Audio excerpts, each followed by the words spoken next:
Hi, Coach Collins here with Coach Jonathon McClure, the head football coach of the Gymnet Indians.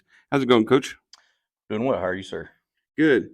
Hey, so the season started off good. Just go ahead and talk about how 2 days was this year, leading up to the first game of the year.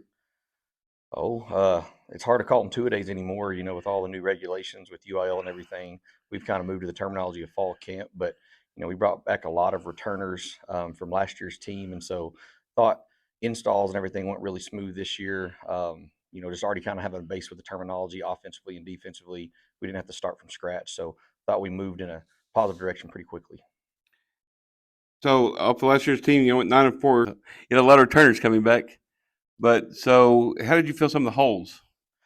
Um, well, with that many guys coming back, we didn't really have to focus on the pieces that we had coming back so much as far as feeling really comfortable in certain positions and things like that. But a couple glaring holes, up front, obviously losing several guys at graduation.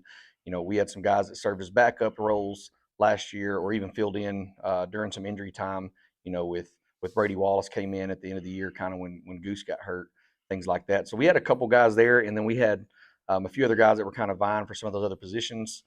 Mason Stone has done a good job for us out at tackle thus far. And Makai Powell made the move. He put back on a lineman number. And, honestly, that was one of those leadership moments that he had in the offseason where he said, hey, I want to be good. So if that means I've got to go back and put on a lineman number, I want to do it. And he's done that and filled that role exceptionally well.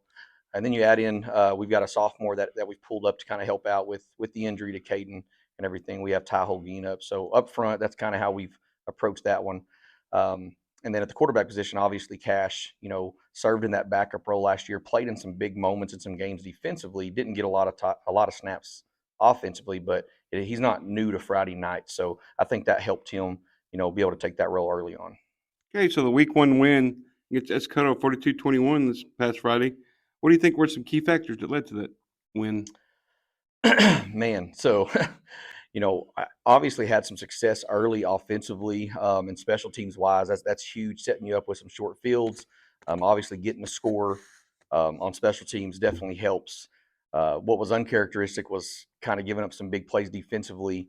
We weren't real happy about, but went into halftime, was able to kind of review and just really looked at the schemes and everything we were running and thought, everything's good, everything's sound. We're just not executing at the level that we need to. So, game plan was solid. We just had to come out and do a better job of as far as following it and executing the game plan. And once we did that, we were able to kind of wear on them and get them, down pretty good there late in the game.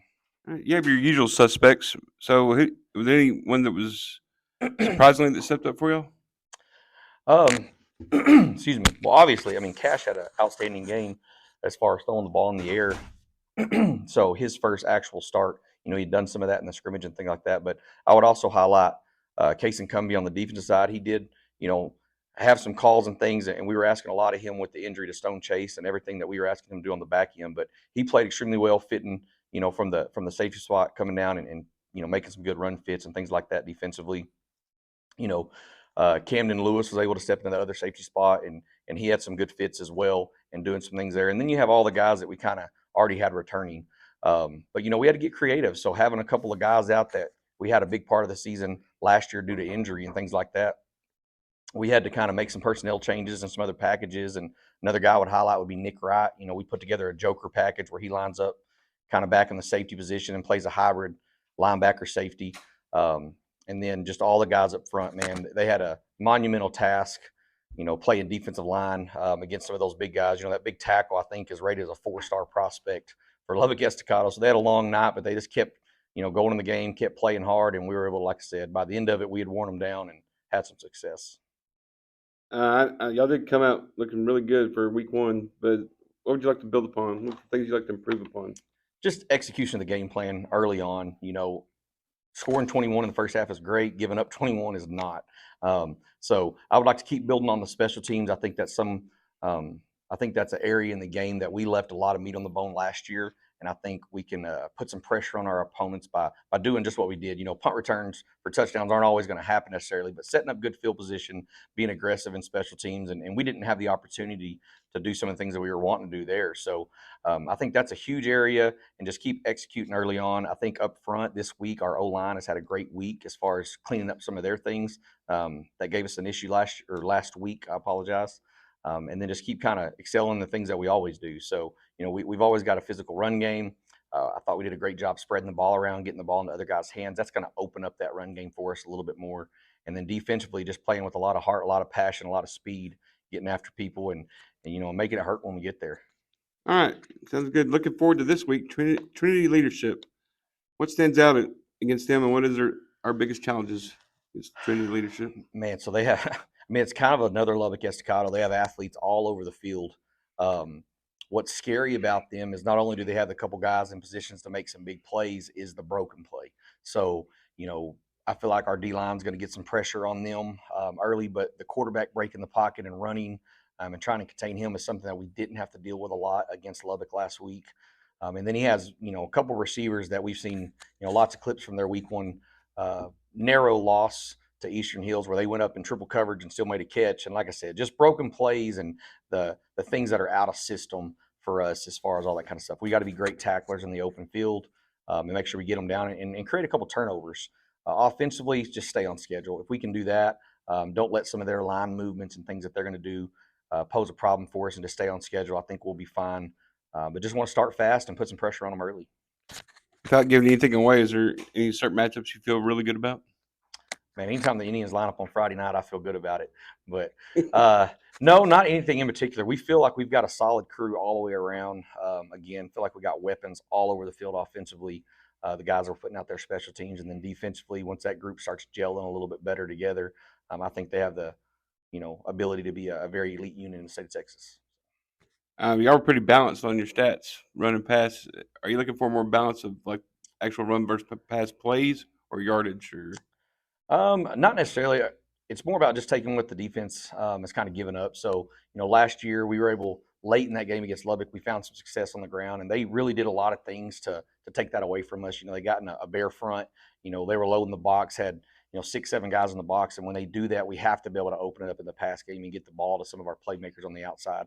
The more we show that, the more people are not going to be able to put all those guys in the box, and again, that's going to play off each other, and the run game is going to be back open. So the idea is that no matter what they give us, is that we have something for that, and we have an answer for that, and that we could just continue to hurt them. Like I said, we feel like we have weapons all over the field. So just utilizing all of those and taking what the defense gives us, and the guys did a great job last week as far as being team players. Some of our receivers that usually get a few more targets, they went the other way.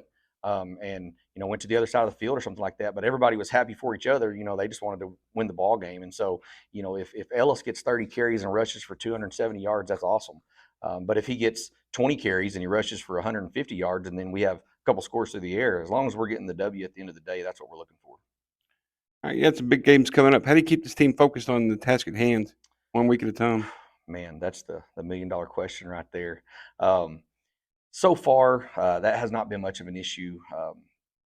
I think looking at some of our upcoming games, there is the opportunity for those guys to kind of look ahead at certain times. But luckily, our pre-district seems tough enough, and looking at the wins that some of those teams have had, you don't get a lot of chance. And so this one being a new opponent, we didn't play these guys last year. That's kept our focus on this one, just because it kind of the way everything happened when Lubbock Trinity dropped us and we had to pick this game up. So, that's kept the kids' attention just as far as a new opponent, never having played these guys, neutral site game, kind of has a playoff feel.